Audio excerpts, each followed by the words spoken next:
ladies and gentlemen, please welcome Mr. David Beckham.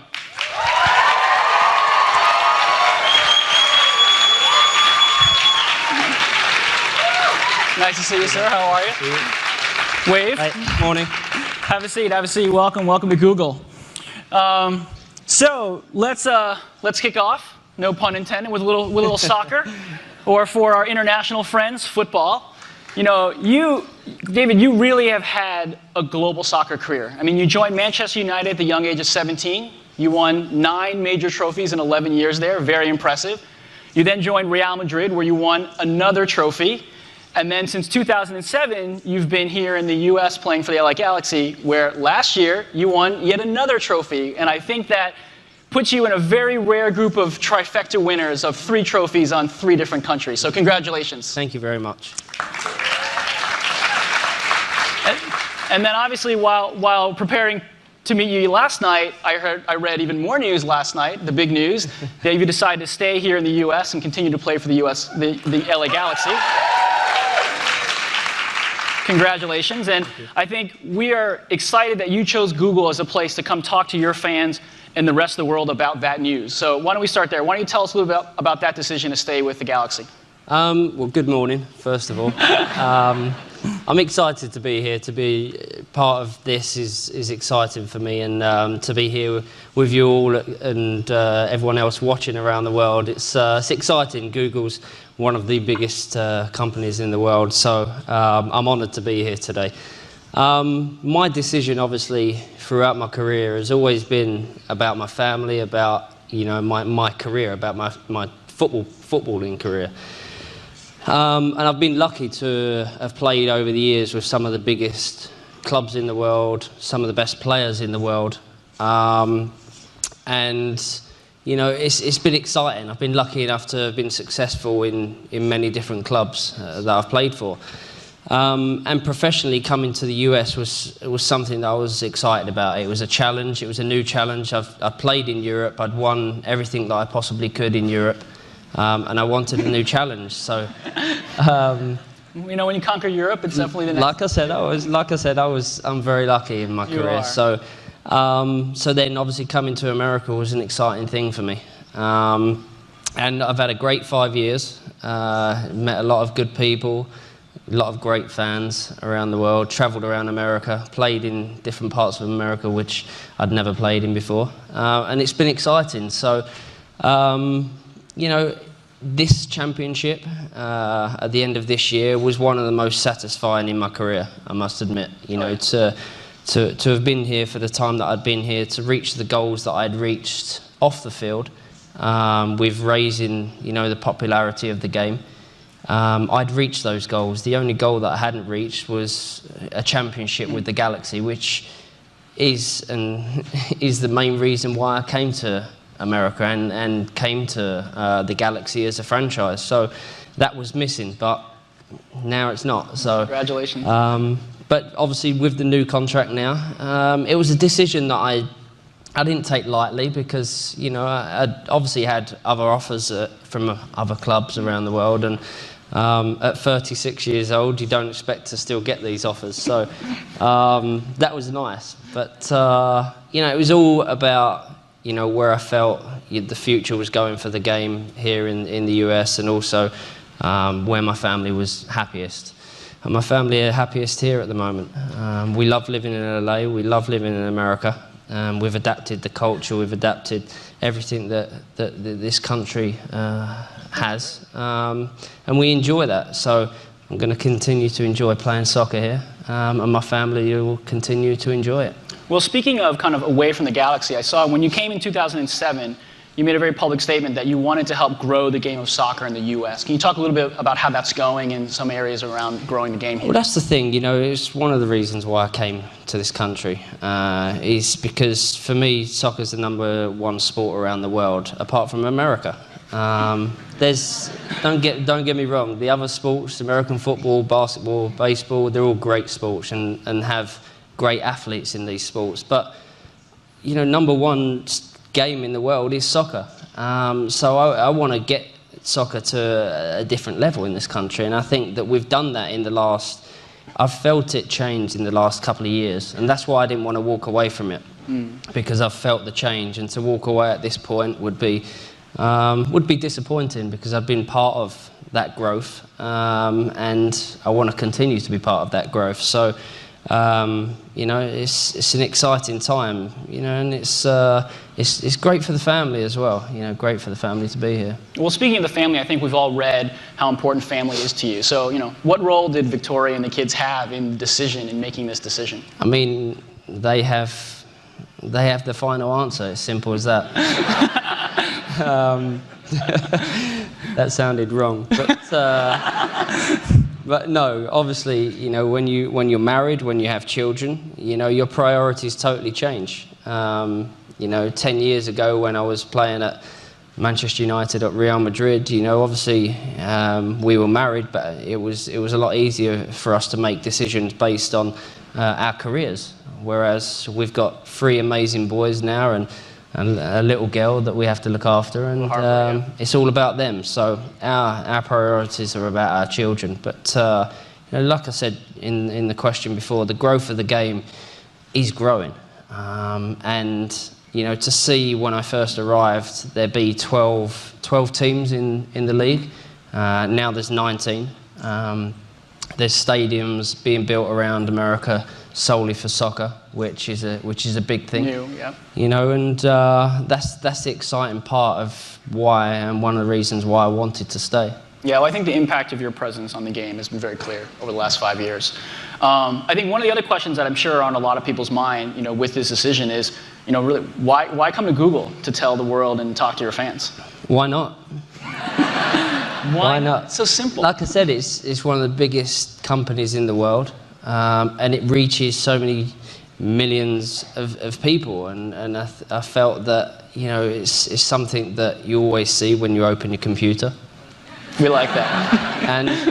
and something that I was really excited about. So you know, like I said, I'm honoured to be here with everyone, and thanks for coming out, because there's a lot of you. Thank you.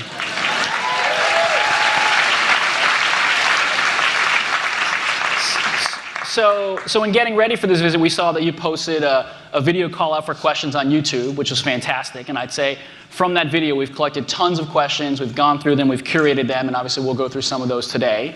I think just also so you know, your Google following is also very strong. Obviously, you can see the people here in Charlie's.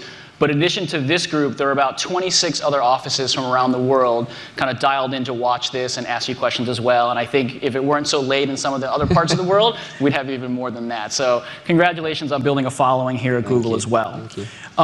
So let's dig into some of the questions right away. You know, we'll start with football.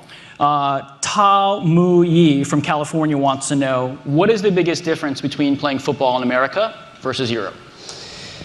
I mean, there's not a huge amount of difference. One of the biggest difference, I'd say, is just the travel. It's literally the travel. You know, in Europe, we only have to travel about an hour to a game, or 2 hours at the most. Whereas when we play East Coast, we're playing, you know, in New York, it's a 5.5 hour journey. So that's a big difference. But on the field, you know, the level of play has definitely gone up in the last 3 or 4 years. And I think that it's at a stage now where, you know, this game is starting to attract the interest of some big names and big players in Europe. And I think, you know, there has to be a certain change with, you know, some of the things that goes on throughout the league. But I think, you know, it's a league now where, you know, European teams, big European teams, are coming over for their pre-seasons and they're playing against us. So, you know, 5 years ago, you know, kind of the galaxy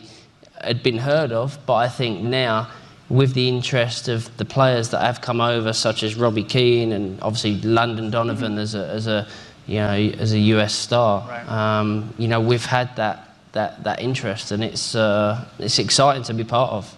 Yeah, I think it must be great to see the growth, you know, see the change year over year in the speed and the power of the player. I think that's what you always want. You know, you want to see something grow. You know, if you sit still so long, you know this better than anyone with Google. You know, if you sit there too long, then, you know, things change around you. And to see the growth, to see the change, you know, I'm proud to be part of that. That's great.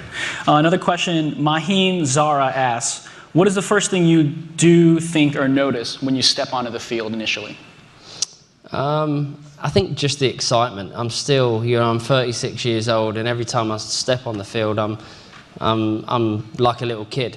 And I know once that changes, then that's when I'll feel I'll have to stop playing. But until that changes, I'm going to continue to play as long as possible, and as long as teams keep offering me new contracts. But it seems like that love of the game, that childhood joy of just playing the game is what drives you. I've always been driven, even at a young age. All I ever wanted to do was become a footballer, a soccer star.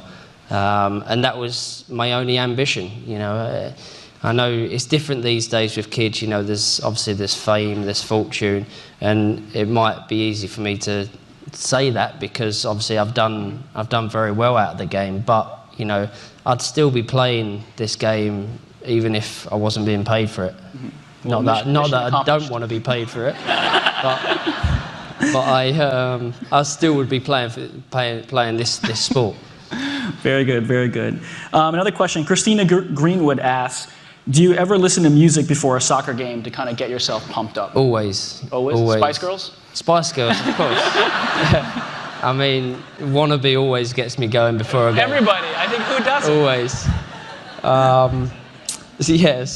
No, Spice Girls is not on the playlist. It's on my iPod, but it's not on the playlist. That's for a different time with the kids. But no, I always listen to music. I'm a huge Jay-Z fan. Excellent. Huge Stone Roses fan as well, who are getting back together in June. Just plugging them. At different clubs it's strange. Before games we always listen to music, but there's certain managers at certain clubs that don't like music before a game in the change room, which in the end most players end up listening. Yeah. With their headsets. Yeah. That's good. Minko wants you to give up the secret. How do you train for the perfect Beckham kick? And we've seen it. How does it happen? I mean, it just, people have asked me that over the years, how do I curl the ball, how do I bend the ball, and it's something that just happened. It's not something that I thought, okay, I want to bend the ball better than anyone else, so I'm going to kick the ball in this certain way. I just worked on my striking of the ball. I just practiced every day. It's something that I've done from a very young age, even after every training session.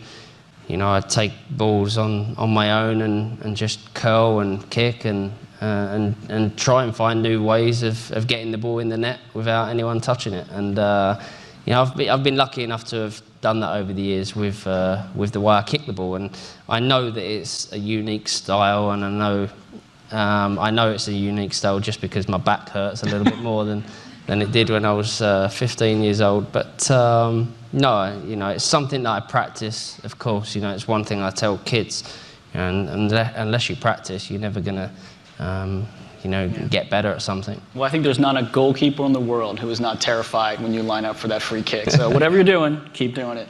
Try. And so we have a couple questions, live from London, actually, from our office in London, which we wanted to have your homeland people ask you. Why don't you go ahead? Hi, David. How you doing? My question is, who is more likely to win a World Cup in the future, England or the USA? Oh, my God. That's a terrible question to ask me while I'm sat here. I'm going to have to say England. I'm really sorry. I'm sorry. I've got a lot of respect for, the US players and the US team, and they've got some very talented players. But I believe at some point England are going to win a World Cup because we have got a lot of talented players in our country, and we're very passionate, and it's where the game began. So for me, definitely, I think England are going to win a World Cup at some point. America's just pacing themselves. The US a few years behind us, but a few years after. Exactly. JT? Hey David, this is JT over in London. Morning. How's it going? Afternoon, evening. Morning. Well, yeah, evening kind of here.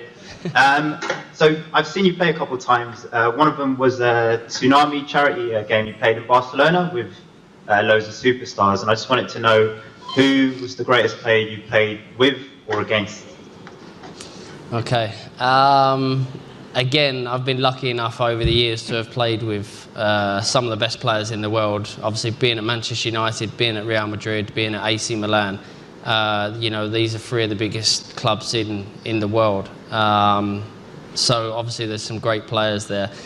Being able to play with Eric Cantona, I think that was a great thing as a Manchester United player. Being able to play with a player Brian Robson, that was my hero and I wanted to emulate. But I think the best player I've ever played with is Zidane. He's a player with a lot of passion, a lot of skill, and he's not just an amazing player. He's a great person as well.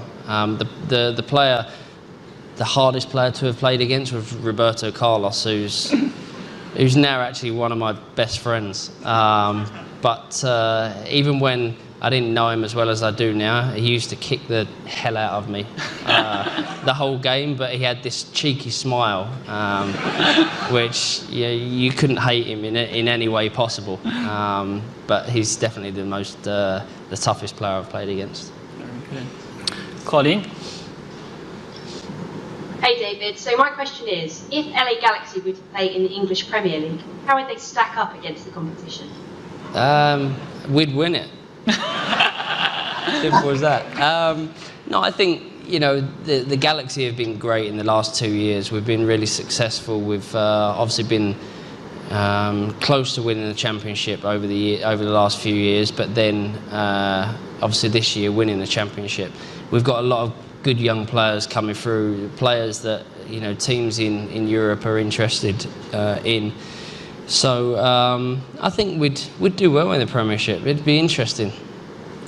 I think you never know. I mean, that's the beauty of the game. I mean, I think, you know, you work hard, train hard. I mean, that's what soccer's all about. You know, it's all about upsets. It's all about, you know, teams that you don't think are as good as other teams going in and beating them. You know, that's what the FA Cup is all about in England. You know, lower league teams go in and they beat some of the the best Premiership teams in England. So it's what it's all about. But I think we'd do well over there. That's good. Maybe one day. It might be a bit cold for a few players in December, but we'd do well. That's great. JT mentioned the charity game that you played, and I think, you know, we've seen you do a lot of philanthropic work throughout your career. I think we touched on it, you know, the UNICEF work and the highlight video. And recently we saw that you were in Afghanistan visiting some troops there. Can you tell us a little about what that trip was and what you did there? I mean, I know it sounds kind of a cliche, but charity is one of my biggest passions. I've been lucky enough to be involved with UNICEF as an ambassador, and that's something that I'm very proud of. But I want to do more. You know, obviously with my job, with, you know, my travel, it's very difficult to go into the field and to do different things. But I've been able to go to places like Sierra Leone, you know, and going places like that and seeing the change that UNICEF are making to so many people around the world. That's one of my biggest passions. That's why when people say to me after my career, am I going to go into coaching? I need to be passionate about something that I'm going to go into. And coaching, I love coaching kids, but I'd prefer to go into the field and see the kids, you know, in Sierra Leone or in different parts of Africa and around the world and coach them, because it's making a huge difference. Going to Afghanistan was something that I'd always wanted to do. To see the troops, of course, you know, and when I ruptured my Achilles 2 years ago, I had some time off, obviously, and I thought, okay, I need to put that to do something good, and I had the chance to go to Afghanistan. It was a secret at the time, but then obviously by the time I got there, it was out. But you know, it was a huge thing. You know, to some of the job that the troops do over there in Afghanistan is really incredible. To see the conditions that they work under, and you know, they're putting their lives at risk every single day, and it must be gut-wrenching for their families to see their loved ones, you know, brothers, sisters, sons, daughters. You know, there's so many different levels that it's difficult. And to go to Afghanistan was one of the best things that I've done in my life. Yeah. Well, I think it must be. I mean, with your work with UNICEF since 2005, I mean, it must be amazing to see, you know, you as an international football star, how the game can bring such, you know, joy or change people's lives, and just these kids all around the world. I mean, that's what's great about soccer. You know, I've said it so many times that when I was in Sierra Leone, you know, these kids are walking about with literally no clothes on, but you arrive, you put a soccer ball in front of them, they play like my kids play. Yeah. And that's what soccer can do for you, and do for kids and do for families. You know, for that 90 minutes, you know, you're driving along the street and, you know, like I said, there's kids with no clothes on and running around with no shoes on. And then you look over and then, you know, kids are watching Premiership games on the side of the street. You know, it can change people's lives. It can, you know, for that 90 minutes of a game, it takes them away from the life they've got every single day. And that is the power of soccer. It's the power of sports. It's something that, one of the reasons why I love being involved in sports. It is amazing. So moving on a little bit, as we look through all the questions that we got, you know, coming to you, I think, unsurprisingly, there were a lot of questions from people who are curious about your personal life. You know, I think when you marry a Spice Girl, I guess that happens. Yes, it does. But I think before we get to all of those, one of the more overarching questions that everyone had and everyone wants to know is, what was it like to be at the wedding of the decade, the royal wedding last April? I mean, what was it like to be there? I mean, we had to pinch ourselves when we got the invite, you know. Obviously, I've become friends with Prince William, and he's a great guy, and obviously, and Harry as well. And I was brought up around the royal family, to love the royal family. My grandparents were big royalists, and so we was brought up to love the royal family. And I think when obviously Princess Di was around, you know, the love for her and for the royal family was incredible. And she was loved by millions and millions of people, not just in our country. And then obviously you watch the lives of William and Harry, and you see everything about them, and it's kind of like the Truman Show. You know, they're kind of growing and doing different things and being part of different charities and growing up from young boys to young men and to grown men. Mm-hmm. And it makes you proud to be English, to see that happen. You know, you watch their lives, you watch what they've been through, and then you watch them grow into the people they are today. And they're very special people. And, you know, the royal wedding was a huge thing for our country to have a celebration like that. It was very special, and it gave you know, our country a huge lift at the time, and it's continued to do that. But yeah, being at the royal wedding was incredible. Yeah, it was. Stories, my favorite parts. I mean, one of the best things about it for my wife, she was 8 months pregnant, and she was worried about where we was going to be sitting, as she needed to be as close to the restroom as possible. And our seat was perfect because we could see, obviously, William and Kate walk in, but then obviously Victoria she was like 5 steps away from the restroom, which was perfect. So it was an amazing day, and you know, we're proud to be part of that as an Englishman. That's great. Well, speaking of Victoria and being pregnant, Nur Ikisi has a question about Harper. The question is, has Harper spoken her first word yet? What was it? And if not, are there any playful competitions between you and Victoria to see if she'll say mommy or daddy first? I mean, I think naturally the first word is going to be mama. And she's close to it already. She's saying a few things, but you know, I've obviously got 3 amazing boys. And with boys, you know, I'm sure people that have children know, or people that have been around children know, with boys you can throw them up, and they drop and they get up and they just run around, and with boys it's like that. But you know, it's obviously my first experience of having a little girl. And still, I'm changing a diaper and I'm thinking, I can't believe I've got a girl. So, you know, everything about her is feminine, you know, the way she moves, the way she eats, the way she smiles, the way she looks, you know, everything about her is feminine. And I know it sounds obvious, but it's an amazing thing having a little girl in the family now after having 3 boys. But the best thing about it is she's got 3 older brothers. Mm-hmm. Yes. Well, I have to say and a dad. I have to say she is an impeccable dresser from what I've seen. So her wardrobe is ridiculous already. So I'm glad I got a two-year contract.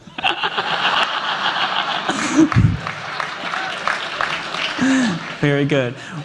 Well, staying with that, I mean, obviously with 3 boys and now a girl in Victoria, you know, Andres Rubio Barriga asks, how do you keep the balance between work and family? Obviously, you've got a hectic life around the world. What's that like? I mean, obviously, as a family, we're very busy. As a couple, we're very busy. Victoria's got a collection that is obviously doing unbelievably well. But there's a lot of pressure that comes with that, obviously. You know, and I'm working every day. I play and train every day, so it's difficult. But like I said before, you know, our #1 priority is our children and our family.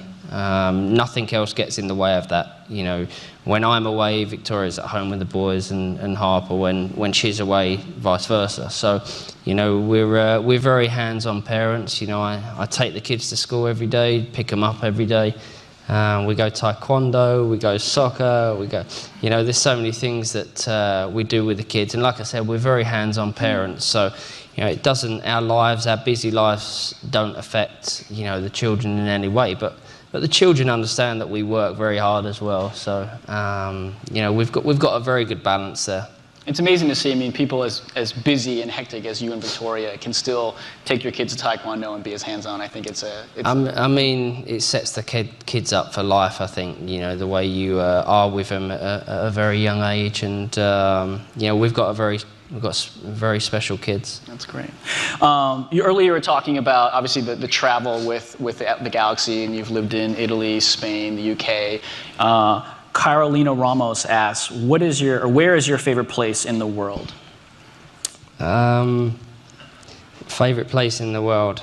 I would have to say, funnily enough, I love Paris as a city. Funnily enough, and they was obviously one of the offers that I got to go and play there. So, but I love Paris as a city. It's very romantic. It's amazing culture, amazing food and wine.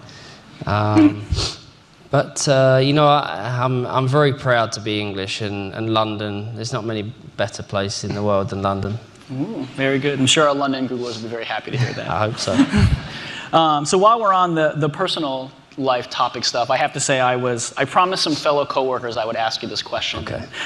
Please, you know, don't be embarrassed. But you know, I think a lot of people are interested. What's up with the new underwear campaign? I knew this was. You know, I mean, how big is it? I heard Super Bowl ad. I mean, how big is this thing gonna get? Another pun.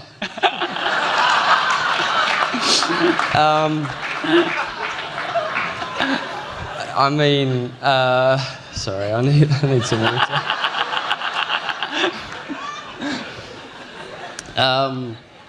Obviously, I was part of Armani campaign for a couple of years, and that was a huge success. And then, you know, I was interested in doing something along the lines with my own range of underwear and bodywear. So I got together with a few people and part of my team, and we designed and made everything, and we had the product all ready to go. And then H&M came in and they said, look, we can make this better for you. Yeah. And they did. You know, they're taking it to 1,800 stores, 40 different countries, and it's something that I could have probably. It had taken a few years, but you know, wouldn't have reached that level of you know, of distribution. So I'm very proud of it. Pictures are good. which I'm happy about. The product looks great. That's the most important, of course. So that's exciting. You know, it's I'm launching it on February 1st. So it's going to be exciting. That's in London. So Super Bowl ad? No? Can you say? There's a Super Bowl ad, Oh. which is very exciting because you know the amount of people that watch the Super Bowl actually is going to see the advert. The worlds of football colliding. Which I just thought about.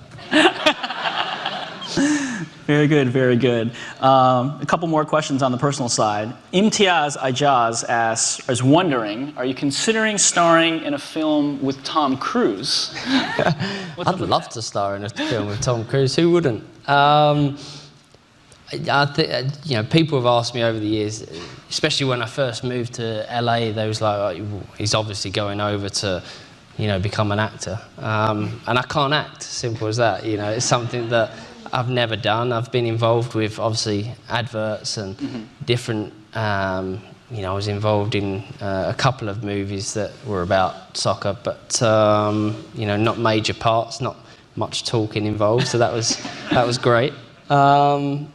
But yeah, who knows?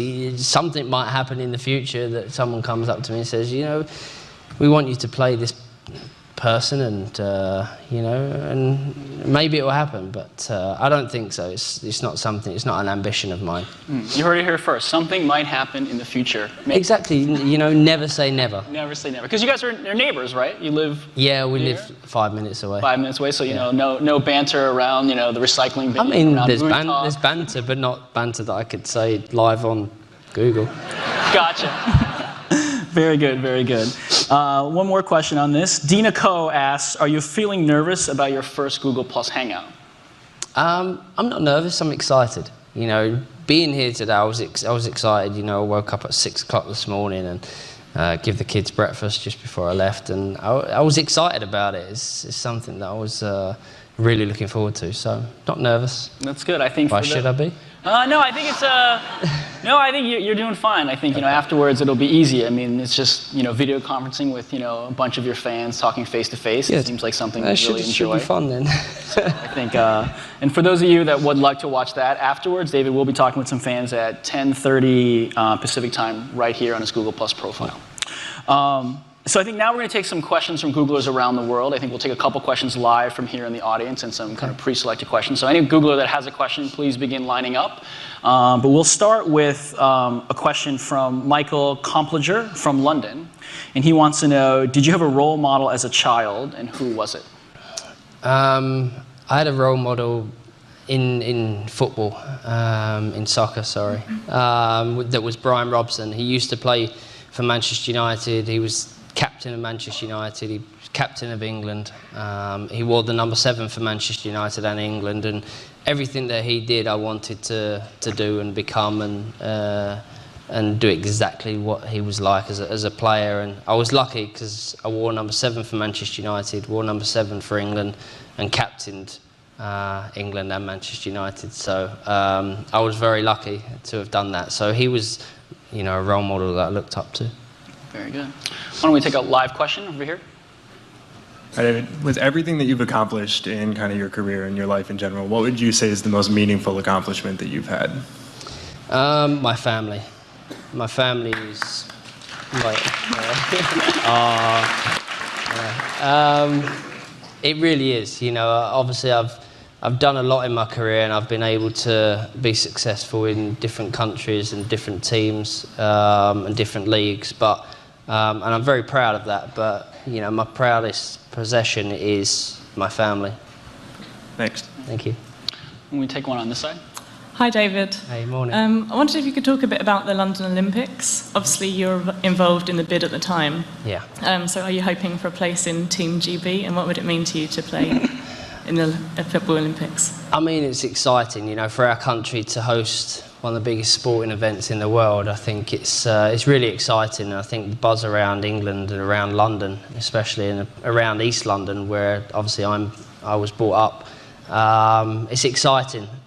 So yes, I would love to be part of Team GB. I've never been involved in the Olympics, and when when the team came to me and said, we want you to be involved in the bid to get the Olympics to our country and to London.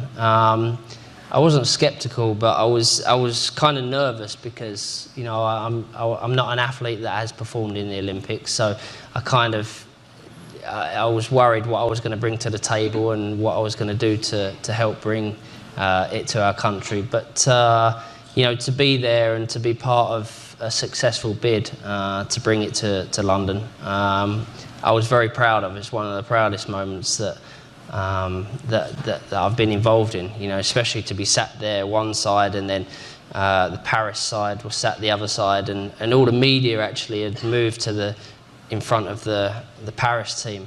So we all of a sudden got worried, and then we expected Paris to be called out, and then London came out, and it was an exciting time. But it's going to be an amazing games. We're going to make it proud.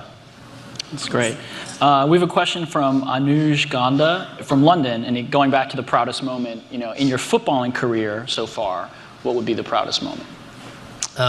Proudest moment in my footballing career, it'd have to be winning the treble for Manchester United. The year, 99. It was a great year. I got married. I had my first son, and we won the treble. So it was a big year. We'll take a question on this side. Hey, David. Yeah. Since moving to California, what's the funniest misunderstanding you or Victoria have had because of your accent? I'm not sure we've had as a funnier one than as our children had the other day. We were sat there in the kitchen, in our first year, and Brooklyn was writing on a piece of paper or drawing or doing some sketching. And he said, "Daddy, I need some rubbers." and I started looking around, and I looked over, and we had a couple of friends there that are from the US, and they looked in shock. So I didn't understand it at the time, but he now calls them erasers anyway.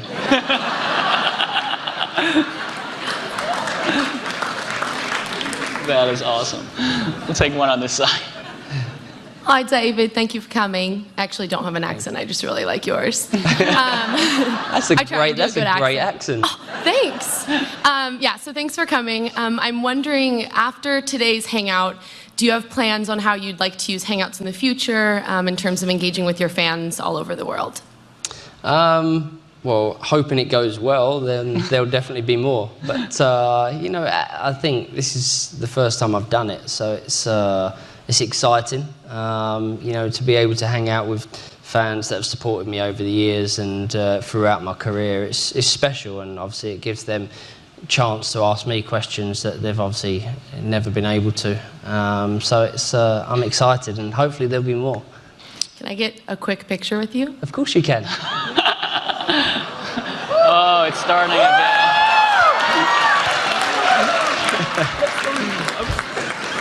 You look handsome, by the way. Thank you. You look very lovely. All right, ready? 1, 2, 3, cheese. There you go. There you go. Thank you. No problem. Nice to meet you. Thank you for coming. Thank you, David. Back to the questions.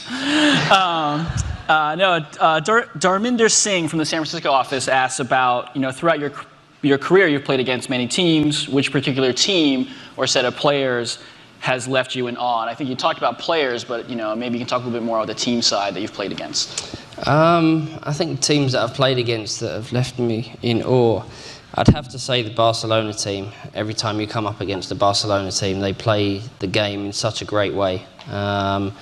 But I think the one team that I played against that were amazing, it was where Ronaldo, the Brazilian player, got a standing ovation from the Manchester United fans.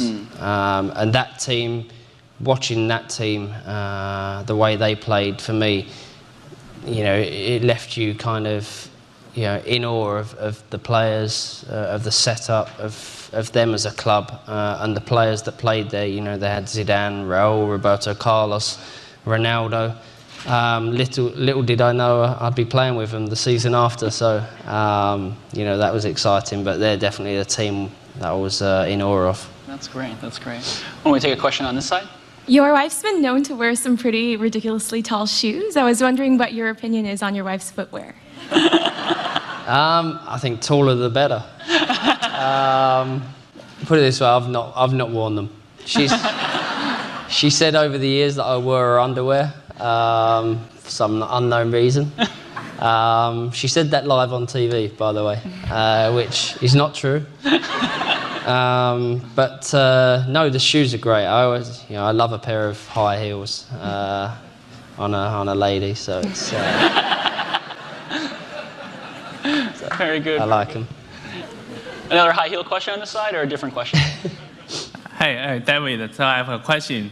So if you want to pick a team to beat FC Barcelona, so which one do you want to choose? And do you already have some ideas to beat them? I think to come up against a Barcelona team is exciting. You can never be worried about playing against a team. As great as Barcelona are, as great as Real Madrid and Manchester United are, we're a team that's growing, and we've got some very good young players in our team. And we've been able, like I said earlier about the interest in this league and our team around the world, we've had some of the biggest players and the biggest teams come over and want to play against us in pre-season games. So we've come up against AC Milan, Barcelona, Real Madrid. I was going to say Manchester City, but we've come up against some great teams, and it's great to have that interest. So you should never be worried about who you're going to play against. Very good. We'll take one final question over here, and then.